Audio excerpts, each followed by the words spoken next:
3 অক্টোবৰৰ পৰা পুলিচৰ ইণ্টাৰভিউ আৰম্ভ হ'ব। তাত এনেকুৱা কোনো অসুবিধা নাই, যোৱাবাৰ যেনেকৈ নিযুক্তি হৈছিল এইবাৰো হ'ব।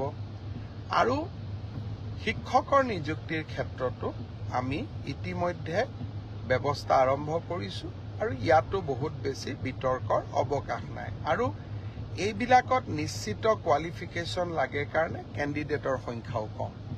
কিন্তু তৃতীয় আৰু চতুৰ্থ শ্ৰেণীত এইবাৰ অসম্ভৱ প্ৰাৰ্থীয়ে আবেদন কৰিছে। সৰ্বমুঠ 18 লাখ আবেদন এই 14,000 পোষ্টৰ কাৰণে আমাৰ ওচৰলৈ আহিছে।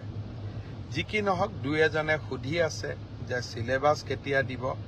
মই অহা পৰহি বা মেক্সিমাম 4 দিনৰ ভিতৰত চিলেবাছ দুখন প্ৰকাশ কৰিবৰ বাবে মই ৰিক্ৰুটমেণ্ট কমিশ্যনক নিৰ্দেশ দিছোঁ।